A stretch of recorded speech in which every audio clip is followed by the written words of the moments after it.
Olá, meus queridos e amados irmãos e irmãs, voltamos para mais uma aula da nossa Escola Bíblica semanal desta semana, sendo ministrada hoje, terça-feira, porque por questões técnicas aí não pudemos lançar a aula ontem.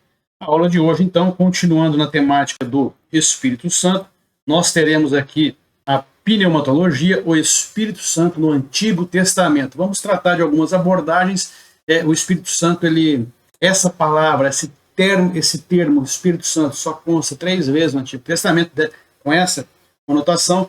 Então, vamos tentar trazer aqui um apanhado de como que a Bíblia nos apresenta o Espírito Santo no Antigo Testamento. Então, o objetivo desta aula 42 é conhecer a atuação do Espírito Santo no Antigo Testamento. E para que a gente atinja esse objetivo, para que você, no final dessa aula, compreenda esse objetivo, nós vamos seguir a seguinte agenda aqui de aula, o seguinte sumário. Uma introdução, o Espírito Santo na criação, o Espírito Santo dando poder, capacitando, habilitando as pessoas a realizarem atividades, inclusive atividades terrenas. Depois, o Espírito Santo regenerando algumas pessoas, uma atividade muito pontual do Espírito Santo no Antigo Testamento. Veremos algumas considerações diversas, inclusive de alguns teólogos a respeito do Espírito Santo. E, finalmente, a nossa conclusão, onde eu farei aqui uma alusão aos 506 anos da Reforma Protestante. Muito bem, então a título de introdução, o Espírito Santo é revelado no Antigo Testamento de 3 maneiras. Bom, a primeira delas, como Espírito Criador. Ele é o Espírito que participou da criação do universo. Por isso, o Meyer Pirma coloca o Espírito Criador ou cósmico, ou seja, universal do universo, por cujo poder o universo e todos os seres foram criados durante a criação. Falando em Meyer Pirma, eu quero relembrar aqui o livro que nós usamos na escola bíblica. Você pode, inclusive, pedir em PDF. Tinha alguns irmãos aí com dúvida como adquirir os PDFs das aulas. Basta você, no final, eu vou mostrar lá 2 telefones de WhatsApp. Você manda o WhatsApp, nós enviamos os PDFs. E o livro você pode adquirir no mercado. Um livro muito bom, muito fácil de mexer, muito bom para ser trabalhado. É o livro que a gente usa como base para a nossa escola. Tá bom? Muito bem. A segunda situação, ou a segunda maneira como o Espírito Santo é apresentado no Antigo Testamento, é como o Espírito que doa o seu poder. Ele capacita pessoas, ele impulsiona as ações que as pessoas realizavam. Ele habilitava as pessoas, ele transformava as pessoas em especialistas.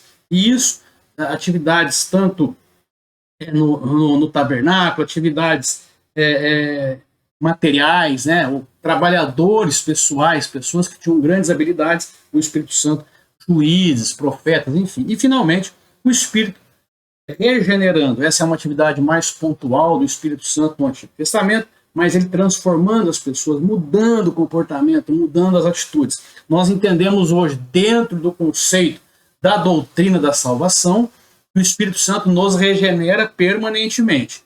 Na ação do Espírito Santo, que nós vamos ver, ela era bem pontual na história do Antigo Testamento, a regeneração era mais pontual, mais, digamos assim, era um trabalho específico para regenerar, para tratar certos homens, certos profetas de Deus. Muito bem. Na criação, então, vamos destacar aqui 3 versículos. É importante você voltar na primeira aula, onde eu falo das palavras hebraicas e gregas para o Espírito Santo.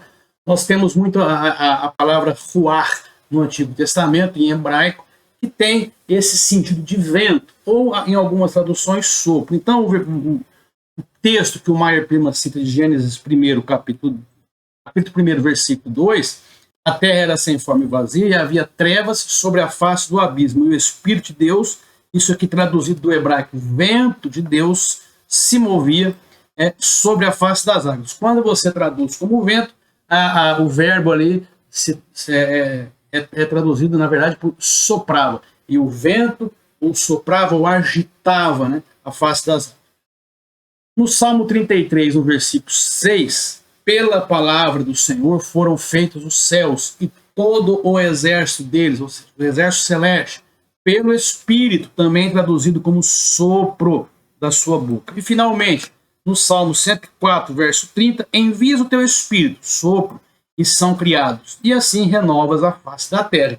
Então nós vemos aí uma ação criadora do Espírito Santo. Então, você pode até de modo didático apresentar isso para as pessoas. Olha, o Espírito Santo também é um partícipe da criação. Nós vemos depois no Novo Testamento que o Filho, todas as coisas foram criadas pelo Filho e por ele subsistem. Isso sempre nos trazendo o conceito de um Deus triuno, de um Deus composto ali, formado pelas três pessoas, o Pai, o Filho e o Espírito Santo. E as três pessoas, na verdade, sendo um Deus. Muito bem. Prosseguindo, então. Agora nós veremos, lembram lá do sumário, na criação, agora operando, dando poder para os homens. Então, o espírito dinâmico que produz, que ajuda as pessoas a produzirem, a trabalhar, a realizar as atividades. Então, dando poder para as ações. O Espírito Criador criou o homem a fim de formar uma sociedade governada por Deus. Essa era o propósito inicial de Deus com Israel. Então, para isso, o Espírito Santo ele inspirava certos homens para governar, para guiar os membros do reino e para dirigir o seu progresso na vida de consagração. Essa operação dinâmica, ou seja, esse trabalho pontual, né, um trabalho específico, um trabalho que o Espírito vinha e capacitava uma pessoa aqui, capacitava outra ali, criou então duas classes, segundo o nosso autor aí, Meyer Pirman, que era a classe dos obreiros ou trabalhadores, né, especialistas, e homens, que eram homens que organizavam, executavam, realizavam tarefas no dia a dia, inclusive executivas, né, dirigindo o povo, e uma segunda classe, os locutores, eram da voz, da locução que falavam, então os profetas e os mestres. O Espírito Santo sempre esteve habilitando essas pessoas a realizarem o trabalho que Deus tinha como meta, como objetivo que fosse realizado. Então vamos ver exemplos práticos dessa ação do Espírito movimentando os trabalhadores, os especialistas, obreiros para Deus. Como exemplos de obreiros inspirados, mencionamos Josué, Números 27, 8 a 21, Otoniel, José, Bezaleel, que era um dos especialistas, inclusive, né? Homens que tinham capacidades muito específicas, Moisés, Gideão, Jefité, aqui está falando do libertador de Israel, dos juízes de Israel, Sansão, Saul, o primeiro rei, que depois, no final, a gente já até viu numa das aulas, ele eleito, tem um texto de Samuel que chama Saul de eleito, depois Saul, né, a gente sabe, ele se afastou do Senhor. É muito provável que, à luz desses exemplos, os dirigentes da igreja primitiva insistissem que aqueles que serviam à mesa deveriam ser cheios do Espírito Santo. Isso é aquela separação dos diáconos, homens cheios do Espírito Santo. Por quê? Nessa época ainda da igreja primitiva, nós não tinha acontecido, né, o fechamento da igreja. Então, eles trabalhavam estabelecendo critérios. Depois nós vamos lá em Atos 15, quando tem o concílio de Jerusalém também, eles se reuniam, estabelecendo regras, normas, e uma dessas situações que nós vimos era quando, na separação dos diáconos, eles decidiam colocar homens cheios do Espírito Santo. Ainda o Espírito dinâmico que produz as ações, que dá o poder para que homens comuns como eu e você realizassem obras tremendas. Então, a segunda são os locutores de Deus. O profeta de Israel, podemos dizer, era um locutor de Deus, falava a mensagem de Deus. Um homem que recebia as mensagens de Deus e entregava para o povo. A palavra profeta, ela indica inspiração, originada numa palavra que significa borbulhar, você criar um movimento, você criar uma situação, você inspirar, falar inspirado, Na verdade, a ação do profeta ela borbulhava as sociedades. Quando o profeta vinha e entregava uma palavra contrária ao rei, por exemplo, não, você não pode ir para essa guerra. Ele borbulhava. Então, isso era um testemunho a essa eloquência torrencial. O que é torrencial? É aquilo que aparecia, que era muito patente, forte. O profeta, como um atalai, ele tinha que falar com energia, ele precisava falar com ousadia. E isso era capacitado pelo Espírito Santo, não como nós veremos depois no Novo Testamento, que aí passará a ser algo genérico para todos. Aqui era muito pontual, era uma coisa bem específica, uma coisa bem ali, Deus pensava e dizia, é esse que eu vou usar para determinada obra. Então aqui, o Espírito dando poder, capacitando. Então veja, o Espírito na criação, o Espírito produzindo as ações dinâmicas, capacitando as pessoas, de um modo pontual. Tá? Ainda em relação ao Espírito, de um modo pontual, dando capacidades até manuais para as pessoas, habilidades, né? Expertises. Vamos ver aqui alguns aspectos. Expressões que eram empregadas, foram muito empregadas pelos profetas, pelo texto bíblico, no Antigo Testamento. Então Deus derramou o seu Espírito. Pontual isso aqui. Deus pôs o seu Espírito sobre eles. Sobre, não dentro. Depois também tem aqui a expressão dentro. Deus deu o seu Espírito. Deus encheu-os do seu Espírito. E finalmente, muito parecida com a segunda, pôs seu Espírito dentro deles. Tem uma diferença, mas na verdade sempre para nos trazer esse ensinamento. O Espírito vinha de maneira pontual, ele vinha igual um sniper quando localiza alguém na sua missão de tiro, ele tem que acertar aquela única pessoa. Se ele errar, vai ter um efeito colateral. Então, quando Deus ungia uma pessoa como sacerdote, como profeta, ou para uma atividade mesmo material, e ele capacitava com o Espírito Santo, era uma coisa extremamente pontual. Para ele, o Espírito vinha, cumpria aquela missão e depois era retirado. Não havia essa permanência fixa, essa permanência como nós temos hoje na nossa atual dispensação. Quando um profeta profetizava, às vezes estava em estado conhecido como esse. Perdia a noção. O Espírito vinha, tomava e ele profetizava. Nós não estamos falando aqui do Espírito Santo no Novo Testamento. Era o estado pela qual a pessoa ficava elevada acima da percepção. Ezequiel, por exemplo, né, ele dizia assim, a mão do Senhor, né, o poder de Deus caiu sobre mim, e o Espírito me levantou entre a terra e o céu e me trouxe a Jerusalém em visões. Então dá aqui uma conotação de que Ezequiel foi que, de um certo modo, arrebatado, né, trasladado.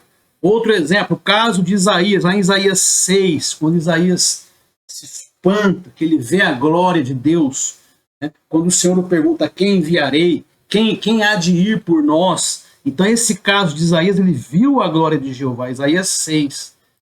João, lá já no Novo Testamento, um caso de milagre, um caso muito específico da ação do Espírito Santo, ele diz, foi arrebatado em espírito no dia do Senhor.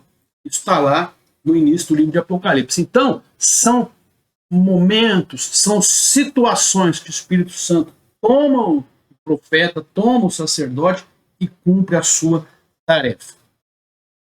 Os profetas também nem sempre profetizavam nesse estado estático ou extático, né, de êxtase, de uma coisa mais de arrebatados. Não, a expressão veio a palavra do Senhor também dá a entender que o Senhor mostrou, o Senhor designava, o Senhor apresentava a palavra a ser dita. Então, por uma iluminação que vinha na mente do profeta. A mensagem divina pode ser recebida e entregue das duas maneiras. O profeta não exercia o dom da profecia à sua descrição. Agora eu quero profetizar, eu vou lá e faço. Não. O Espírito Santo vinha, o capacitava, produzia-se a profecia e ele entregava para quem devia ser entregue. Aí Pedro vem e nos confirma isso na sua segunda carta, na segunda carta de Pedro 1:21, e diz que a profecia não foi produzida, nunca foi por vontade de homem. Então, ele é profeta, ele vai... Não é assim. Quando os profetas eram chamados, inclusive, para profetizar, eles iam e oravam a Deus para verificar se Deus teria ou não alguma palavra. O Espírito regenerador já é a terceira maneira da operação do Espírito Santo no Antigo Testamento, mas é uma maneira mais rara, mais pontual, mais específica. Consideraremos as seguintes verdades relativas ao Espírito regenerador. Veja bem, relativas. Sua presença é registrada no Antigo Testamento, porém não é acentuada, não é muito bem definida. O seu derramamento é descrito principalmente como uma bênção futura. Todas as vezes que a gente vê a palavra derramar, transbordar, seja em Joel, seja em Isaías, seja em Ezequiel, se referia a aspectos proféticos, se referia ao futuro. Né? e sempre em conexão com a vinda do Messias. Isaías cita muito isso, né? O envio do Espírito, a vinda do Messias, que traria o Espírito, os sete Espíritos, né? Da sabedoria, do conhecimento. Tudo isso aí sempre atrelado, Espírito Santo, Messias. Então, a questão da regeneração era uma operação pontual, uma operação muito específica. O Espírito Santo no Antigo Testamento é descrito como associado à transformação do homem. Em Isaías 63, verso 10, faz-se a referência ao êxodo e à vida no deserto, ao processo transformador de Israel lá no deserto. O profeta diz assim, que Israel contristou o seu Santo Espírito. Ou quando o profeta também diz que deu seu bom Espírito para instruir. É o caso de Neemias. Refere-se ao Espírito como aquele que inspira para a bondade, para regenerar, para renascer, para mudar o homem. Veja que isso, na verdade, é uma atuação do Espírito Santo hoje no processo soteriológico, no processo da salvação do homem. O nome Espírito Santo, como Espírito Santo, ele ocorre somente 3 vezes no Antigo Testamento, mas 86 no Novo, sugerindo que no Antigo Testamento a ênfase está sobre operações dinâmicas, que é o que nós vimos ali, pontuais para capacitar as pessoas a profetizar, a realizar atividades do dia a dia, a reinar, a ser um governador, um executivo. Enquanto no Novo Testamento, essa ênfase está sobre o seu poder santificador. Ele participa do processo do novo nascimento, nos regenerando, nos santificando. Vamos aqui, seguindo aquela sequência do nosso sumário, atentar para algumas considerações muito importantes a respeito desta atuação do Espírito Santo lá no Antigo Testamento. Então, a sua concessão, o que ele quer dizer como concessão? Como uma dádiva, um prêmio de Deus para o homem. Isso nunca foi uma figura, um trato, digamos assim, de Deus com o homem no Antigo Testamento. Sempre era uma promessa vindoura, uma bênção futura. Então, o derramamento geral do Espírito como fonte de santidade, ele é mencionado como um acontecimento futuro, uma das bênçãos do prometido reino de Deus. Em Israel, o Espírito de Deus era dado a certos líderes. Nós vimos aqui operações dinâmicas, capacitações pontuais e, indubitavelmente, ou seja, sem dúvida, quando havia verdadeira piedade, tal se devia à obra do seu Espírito. Mas, em geral, a massa do povo inclinava-se para o paganismo e para a iniquidade. Porque, eles não conseguiam seguir os ritos da lei e o Espírito Santo não era dado a todos. Então, a tendência da inclinação da carne, Paulo fala em Romanos 8, é para a carne, a inclinação do Espírito é para o Espírito. Mas eles não tinham o Espírito como nós temos hoje. O derramamento do Espírito foi predito pelos profetas que falaram que ele seria derramado sobre o povo numa medida sem precedentes. Jeová purificaria os corações do povo, poria o seu Espírito dentro deles, Ezequiel fala isso aqui, e escreveria a sua lei dentro do nosso coração. Então, Ezequiel 36, 25, 29 e Jeremias também trata dessa temática. Nestes dias, o Espírito seria derramado com poder sobre toda a carne. Então, agora se torna uma coisa geral. Agora não é mais uma coisa pontual, não é uma ação dinâmica específica. Joel 2, 28. Isto é, sobre toda classe e condições de homens, sem distinção de idade, sexo e posição. Essa é a grande temática que depois vem diferenciar os continuistas e os cessacionistas, que são aquela divisão que tem na igreja atual de crentes que acreditam que o Espírito Santo encerrou essa atividade quanto aos carismas, ao término ali da obra da igreja primitiva, porque usam diversos textos que nós veremos em aulas futuras, e também aqueles que acreditam que essa ação do derramamento foi continuada, inclusive até os dias de hoje. É o que distingue aquelas terminologias de batismo com o Espírito Santo, batismo no corpo, e etc. Muito bem, ainda outras considerações. O Espírito Santo, sempre na questão profética, ele era apontado em conexão com o Messias. Está aqui, ó. O grande derramamento do Espírito Santo teria por ponto culminante, a pessoa do Messias rei. Né? É o rei da justiça e o rei da paz. É o rei de Salém, sacerdote e rei ao mesmo tempo, ou profeta e rei. Então, o Messias rei, sobre o qual o Espírito de Deus repousaria permanentemente na qualidade de Espírito de sabedoria, entendimento, conhecimento, temor santo, conselho e poder. Isso aqui é Isaías que trata, ele fala de 7 espíritos, mas na verdade são 7 características, são 7 habilidades, 7 virtudes que o Espírito Santo traria para o Messias. O Espírito ainda não havia sido dado antes de Cristo ser crucificado e glorificado. A promessa só seria cumprida após a sua ascensão. O próprio Jesus diz, eu não trouxe esse versículo aqui, mas se você abrir lá em Lucas 24, 54, se não me falha a memória, Jesus orienta os seus apóstolos, dizendo, ficai em Jerusalém. Eles não podiam sair antes de que a promessa fosse cumprida. Ficai em Jerusalém, até que do alto sejais revestidos com o poder do Espírito Santo. Algumas traduções, com o poder de Deus. Então havia realmente um momento onde seriam cumpridas as profecias de Isaías, as profecias de Joel, consoantes ao derramamento do Espírito Santo. Então, enquanto ele não fosse crucificado e ascenso ou ascendido aos céus, o Espírito Santo não seria derramado. Essa missão do Espírito não podia iniciar-se enquanto a missão do Filho não terminasse. Já citei isso. Jesus não podia se manifestar no Espírito enquanto ele estivesse em carne. Ele fala, olha, se eu não for, o Consolador não poderá vir. O Paráclito, se referindo ao Espírito Santo. O dom do Espírito não podia ser reivindicado por ele a favor dos homens enquanto ele não assumisse sua posição de advogado dos homens na presença de Deus Pai. Quando Jesus falou, ainda não havia no mundo uma força espiritual como a que foi inaugurada no dia de Pentecostes. Aí nós vamos lá para Atos 2, onde se cumprindo, inclusive o texto fala, se cumprindo a profecia de Joel, o Espírito foi dado. Depois os apóstolos repetem isso em diversas pregações que são apresentadas no livro de Atos.